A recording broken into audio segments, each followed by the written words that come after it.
So the talk today is on being in gratitude, and if you can just look at the first letters of what I just brought up, being, B, N, I, gratitude, G, big. Can you live a life that's big? And what that means is that if there is only one presence, there can be nothing against you. So that means that everything that comes into your life is thankfulness. No matter what it looks like, because the impatient mind is trying to convince you that what has come into your life is not right. Should not have happened to you. What it's really saying is it shouldn't have happened to me. Doesn't this world know who I am? Right? So we've left the sense of bigness in our life and we've played in the game of smallness. We're very comfortable in being small. We're very comfortable with our needs. We're very comfortable with what we have. And the moment that pain comes, what we would call pain or struggle, or something that we don't like, it's really to get us out of our box. But since we're not grateful to the one Father, the Divine Mother, that essence, which is trying to take care of their children and get us out of what we know, because what we know got us in the box in the first place, we choose not to be grateful for what's in our life. And we choose to judge it and condemn it. And judge ourselves and condemn ourselves. When all the while, all that's really happening is, thank you. Thank you for this. You don't have to know why it came into your life. You don't have to try to figure it out. You know, if something comes into your life and it's a lost job, loss of finances, a lost relationship, whatever the loss may appear to be, perhaps that loss has come into your life because you've outgrown it. You've outgrown the perspective that you used to live. So now something bigger has come along and said, can you come play with us again? Right?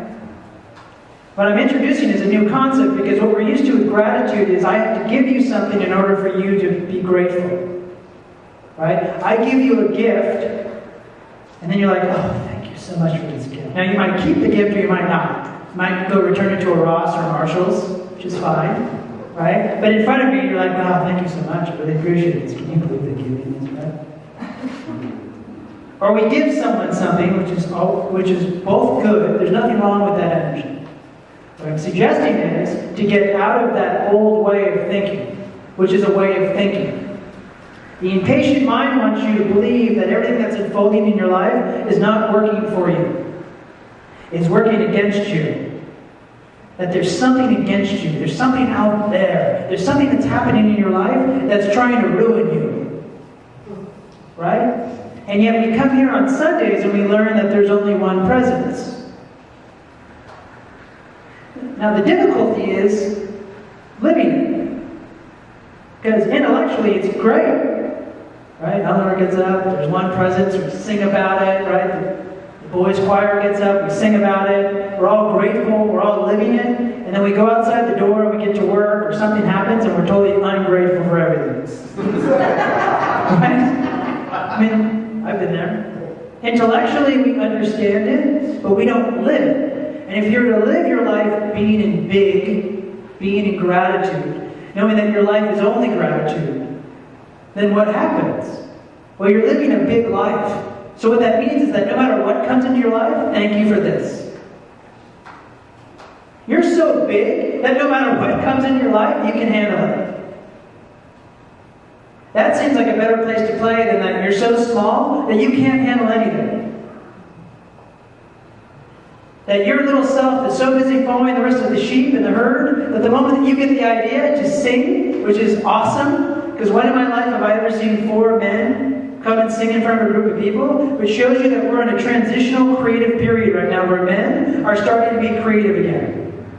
And they're starting to not care what you think about them. And they're starting to lose the old conditioned ways of, well, I'm a man, I can't sing in front of a group of people. I've got to go chop down lumber and take care of my family. Right? I've got to shave my head and look different.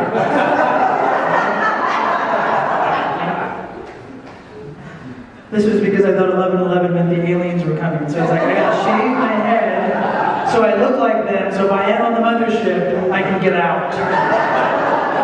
He's one of us, just let him go, let him go. Talks about spiritual stuff, it doesn't make sense, just let him go. there's only love. He's talking about like there is something else. Yeah, right? So we've been told for 2,000 years. You guys have read, look, we're not dumb. None of us are dumb in this room. Right? We're not ignorant. We all know what the mind does. But we act like we don't know what the mind does. And then we come here and we act like, well, I'm lost. And I'm confused. And then we go to a seminar or workshop and they tell you the same stuff. Well, you have this mind that is impatient. And then if you can learn to quiet it, you know, the power, your power will come forward. Right? Then we leave the workshop and the seminar and we play the same game. Right? The same game that says, I can't handle this. I'm not good enough. I'm not worthy enough. But that game doesn't work anymore. So if there is only one presence, then what that means is this for me. And I'll share this with you and you can take it into your own practice or life, or you can just discard it. Don't believe anything I say anyways. Right? We're so used to believing what everybody says from school that we don't listen to ourselves anymore. Because we want somebody to tell us what to do. I don't want that. I want people questioning themselves and life. So, I have trouble with the word to be. Right? A lot of people go, well, who are we? Well, we're beings. Okay. And you're supposed to be. Well, be connotates to me inaction. And yet there's this energy that we're in that's constantly moving. And then we're listening to it with intuition and we're taking action from the intuition. So we're learning to move from a different place, right? We're learning to create from our natural place, our authentic self. Personality means your sound. What is your sound? What is your unique sound? Each and every one of you in this room has a gift. You speak from your own unique sound. That should be filled with gratitude. That you don't have to be like anybody else. But when you look around, you see how limitless the one energy is. Right? And it's all speaking through and with you in your own way. Because it's all using you to see the world. It wants to see the world as you. But we just forgot that. So we play this game that we're not in heaven already. So we play parts. We act like we're blind. But blind in a way that like we're just blinded by everything.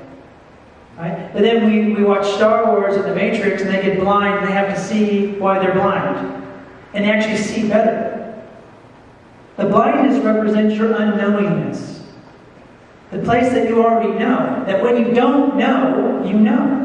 The moment you give up the me that says, I know everything,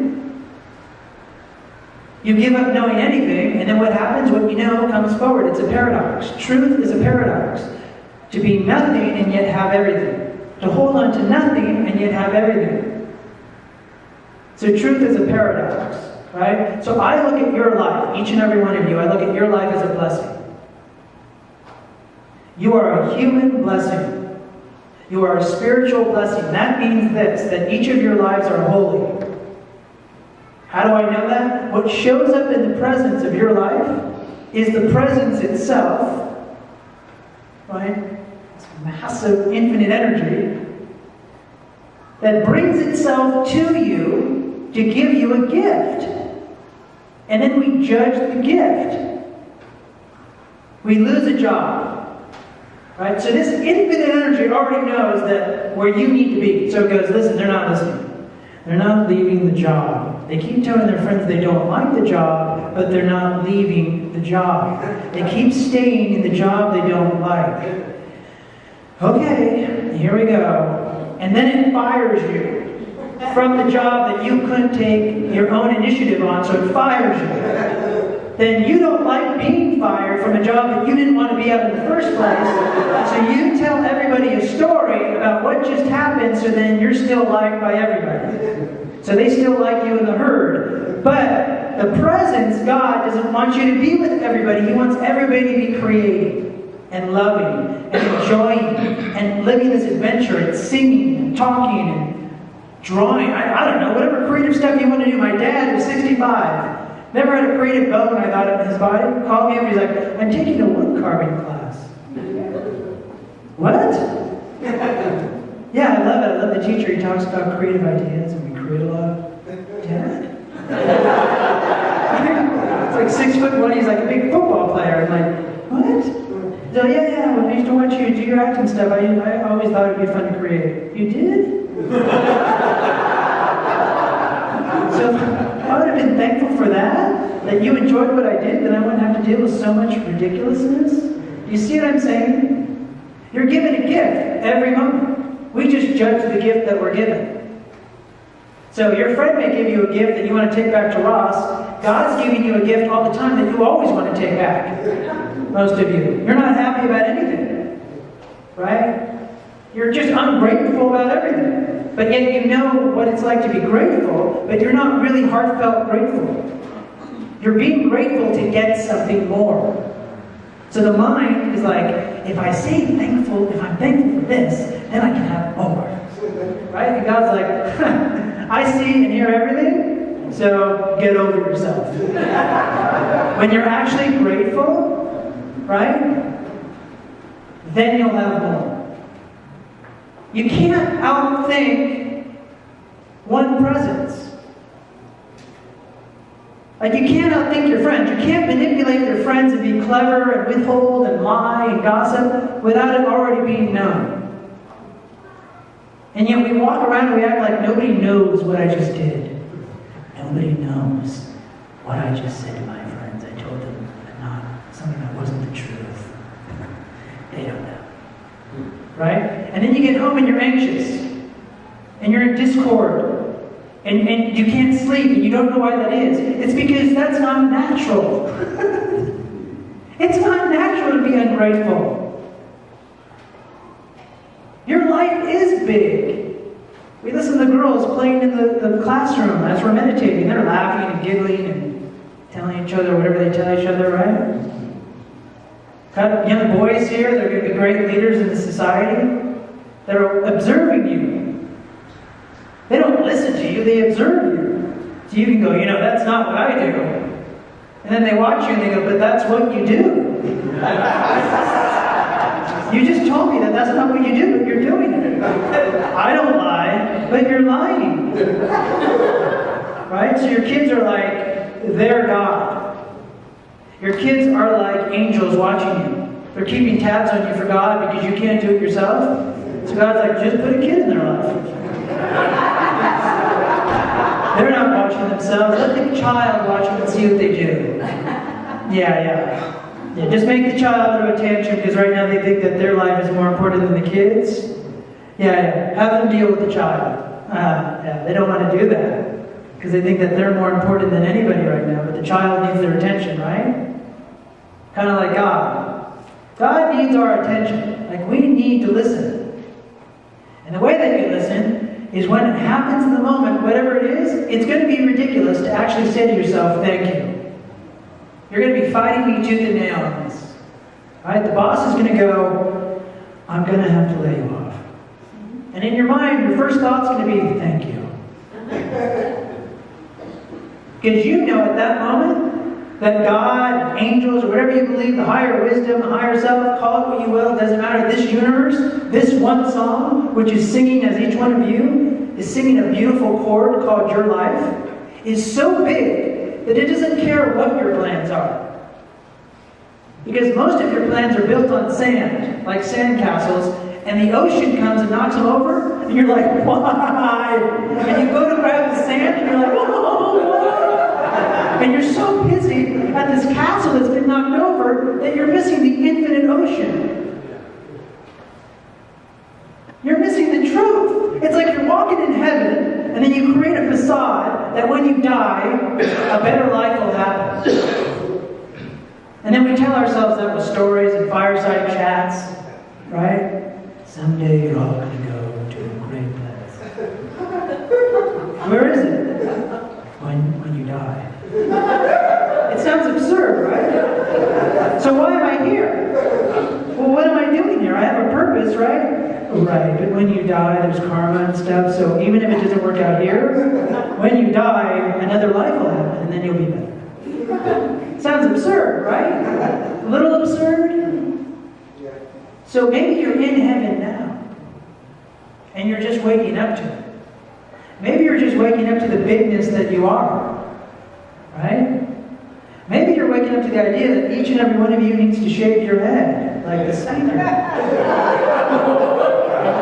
And join our cult that we have. We're ending all the nonsense that we used to do. We're here to celebrate as a community. We're here as a community. We're here to listen to, great music, beautiful voices. When we watched the men up here singing, one of the things that was very moving was to watch them sing 100%. Do you live your life 100%? Or do you have to wait until something extraordinary happens and then you're like, now I'm living? Oh yeah. Can you live that 100% when things aren't going the way that you want them to, but you know that underneath why they're not going that way? That something bigger is happening right now? That God has eradicated all the old out of your life to bring back something so phenomenal that you're being carried through? I mean, heck, we tell ourselves that in the Bible, right? We use Jesus as that person, right? What's it called? Footprints? I was being carried through, and I looked down, and I just saw one pair of footprints or something, right? So each and every one of you are being taken care of whether you know it or not. And each and every one of you woke up this morning to hear this message. Whether you know it or not, something came up to you and you were like, I do not want to go to Unity. I don't want to go, it's raining now. Okay, I'll go. I'm going to go. You're right, I'm going to go. And then something just takes you, right? And brought you at this moment. This is your gift. The gift to play big. That everything in your life is gratitude no matter what it looks like. That you're just moving. Your thoughts do the same thing. They move and go. Come and go. Come and go. Your body's doing it. I'll be brief and then I'll go. Here you go. What do you have to do for your body? Your actual body. Does it take care of itself without you getting in the way? You have to think about your body. Oh, I have to go to the bathroom now. Oh, I gotta breathe. Yep. Because if you had to think about your body, you would probably just be in one place and pass out. Right? Am I breathing? Is my blood going? Oh my God, where are my cells? Are they multiplying? What about my hair? Where's my hair? So you don't have to do anything with your body, so your body's taken care of. What about your thoughts? Do you need to control your thoughts? Do they just seem to just ramble? Right? So your thoughts are out of the way. Do you need to breathe? Do you need to remind yourself to breathe? No. So there's 3 things you can be grateful for. I mean, your natural existence, your natural place is being present, and yet none of you are even grateful for it. Your body actually tells you when you got a cough. Your body actually tells you when you got to use the restroom. So, that's a relief, right? Right, boys? They're like, see, Mom, I told you to use the bathroom. It's boring. So you have that, so then what gets in the way of it?